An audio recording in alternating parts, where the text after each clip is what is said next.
Confuse है कि भाई आगे क्या करना है, करियर किस तरह से डेवलप करना है। What is this value addition? आपको भीड़ से अलग अगर आपको खड़े रहना है तो खुद पे आपको वैल्यू एडिशन करना जरूरी है। Hello, I am Jay Naidu.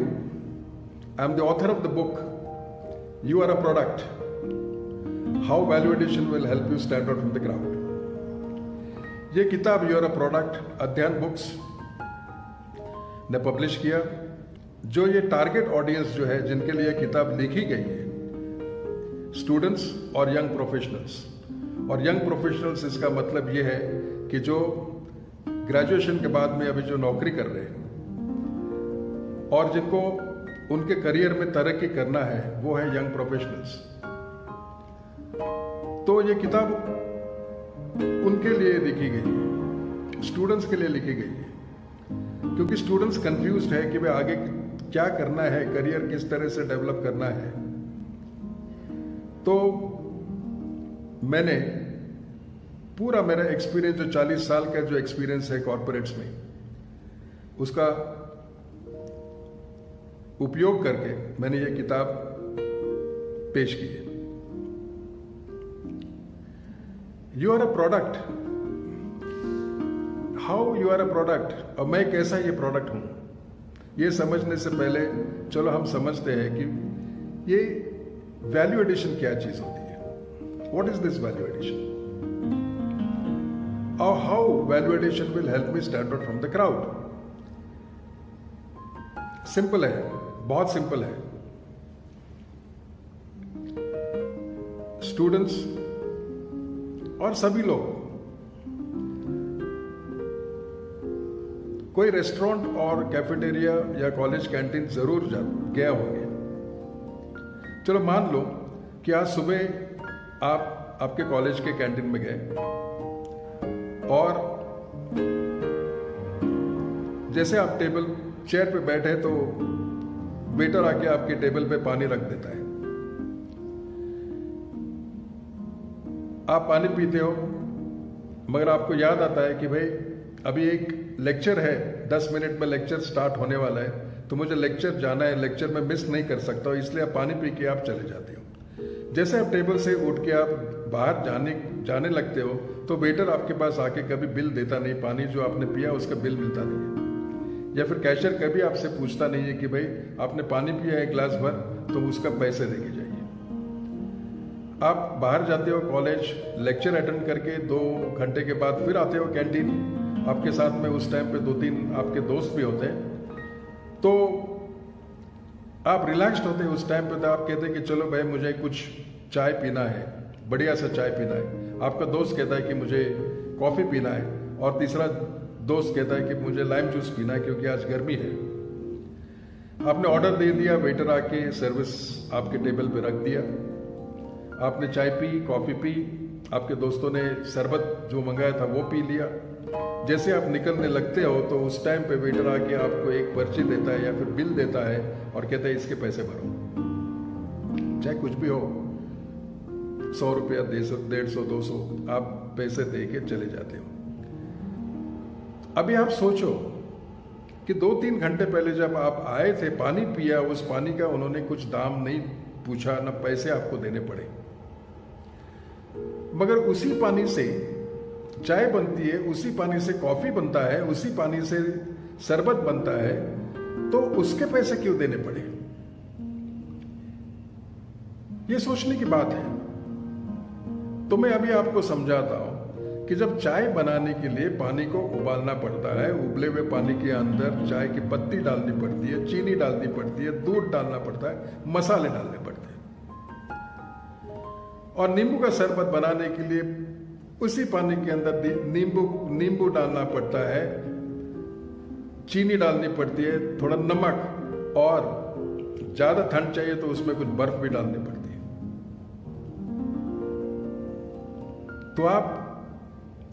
तो इस प्रक्रिया जो है, ये प्रोसेस जो है चाय बनाने की या फिर शरबत बनाने की, वो प्रोसेस है वैल्यू एडिशन। जब पानी को जब आप उबालते हो तो उसका वैल्यू एडिशन हो जाता है। पानी के अंदर आप चीनी डालते हो तो उसका और वैल्यू एडिशन हो जाती है, उसमें चाय की पत्ती डालते हो, मसाले डालते हो तो उसका वैल्यू एडिशन होते रहता है, और ये पूरा वैल्यू एडिशन बनने के बाद में आपको चाय बनती है। सो चाय is nothing but value added product. नींबू शरबत is nothing but value added product. तो जो चीज, जो पानी जिसका कोई दाम नहीं था, मगर ये वैल्यू एडिशन होने के बाद में उसका दाम बढ़ गया। चाहे आपको 30-40 रुपए देने पड़े, नींबू शरबत के लिए शायद आपको 50-100 रुपए देने पड़े, उसकी वैल्यू बढ़ गई। तो इसे कहते हैं वैल्यू एडिशन, और वैल्यू एडिशन करने से प्राइस बढ़ती है, दाम बढ़ता है, वैल्यू बढ़ती है। मैं आपको दूसरा एग्जाम्पल में बताता हूं। मैं कॉलेजों में बहुत से फैकल्टी डेवलपमेंट प्रोग्राम्स हम कंडक्ट किए थे। जब फैकल्टी डेवलपमेंट प्रोग्राम, यानी जब प्रोग्राम होता है उस टाइम पे प्रोफेसर्स, लेक्चरर्स, डायरेक्टर्स, प्रिंसिपल्स, ये सभी लोग उपस्थित होते हैं, ये प्रोग्राम अटेंड करते हैं। प्रोग्राम शुरू होने के पहले मैं उनसे 3 सवाल हमेशा मैंने पूछा और पूछते रहूंगा। पहला सवाल था, बिल गेट्स का घर का नाम क्या है? What is the name of Bill Gates house? कोई भी अब तक मुझे उसका ये सवाल का जवाब दिया नहीं। दूसरा सवाल मैंने पूछा उनसे, धीरूभाई अंबानी जो रिलायंस इंडस्ट्रीज के फाउंडर है, उन्होंने पहली नौकरी कहां पे की, कौन से देश में उन्होंने नौकरी की? अभी धीरूभाई अंबानी इतने बड़े हस्ती है, मगर किसी को भी पता नहीं था और कोई भी उसका जवाब नहीं दिया। अभी आप जो वीडियो देख रहे हो शायद आपको भी पता है इसका जवाब मालूम है या नहीं, ये मुझे नहीं पता, मगर मैं आपको बताऊंगा। बिल गेट्स का घर का नाम है ज़नाडू, और धीरूभाई अंबानी जो पहला जो उन्होंने जो नौकरी की थी वो यमन में की थी, एडन में पेट्रोल पंप पे काम करते थे। चलो, तीसरा सवाल मैं पूछा, बहुत कठिन सवाल, इससे भी कठिन, और वो सवाल मैंने उनसे पूछा कि भाई अभी जो प्रोफेसर्स है, लेक्चरर्स है, डायरेक्टर्स जो मेरे सामने बैठे, सबको उनके पहले टीचर जिन्होंने उनको ABC या 1 2 3 सिखाया, उनका नाम याद है या नहीं? आप मानो या ना मानो, सभी लोगों ने हाथ ऊपर किया और उन्होंने उनके टीचर जो उनको ABC और 1 2 3 जो सिखाया, उनका नाम उन्होंने बताया। तो अब सवाल ये उठता है कि भाई आपको धीरूभाई अंबानी और बिल गेट्स के बारे में कुछ भी पता नहीं, मगर जो टीचर आपको 30, 40, 50 साल पहले जो ABC और 1 2 3 सिखाया, उनका नाम कैसे ही आपको याद रहे? आंसर इज वेरी सिंपल, बहुत आसान है। आपको इनका नाम याद आया क्योंकि इन्होंने जो वैल्यू एडिशन जो आप पे की है, ABC सिखाना ये वैल्यू एडिशन है, 1 2 3 सिखाना वैल्यू एडिशन है। इन्होंने जो वैल्यू एडिशन आपके स्कूल में जो आपने की थी, वो उसके वजह से आप मेरे सामने आज प्रोफेसर्स और लेक्चरर्स या डायरेक्टर्स या प्रिंसिपल्स बन के आप मेरे सामने बैठे हो। अगर उन लोगों ने आप पे वैल्यू एडिशन नहीं की होती तो आप अभी नहीं पढ़ा सकते थे। आप कैसे प्रोफेसर बनते, आप कैसे लेक्चरर बनते? मगर उनका वैल्यू एडिशन बहुत ज्यादा था। मैं आपको एक किस्सा बताता हूं। मैं सचिन तेंदुलकर, भारत रत्न, ये सभी दुनिया में सभी को पता है कि सचिन तेंदुलकर कौन है। वो क्रिकेट के बादशाह हैं। सचिन तेंदुलकर ने जब 100 सेंचुरीज बनाए, 100th टेस्ट सेंचुरी जब उन्होंने बनाया, उस टाइम पे उन्होंने टाइम्स ऑफ इंडिया में एक एडवर्टाइजमेंट, इश्तिहार दिया था। कुछ नहीं था उसमें, ना उनका फोटो था ना कुछ, ना उन्होंने सिर्फ एक लाइन लिखा था उसमें इश्तिहार में, और वो है thank you Achrekar. Achrekar sir Sachin Tendulkar के गुरु थे, उन्होंने उनको क्रिकेट सिखाया, उन्होंने उनको बैटिंग सिखाई।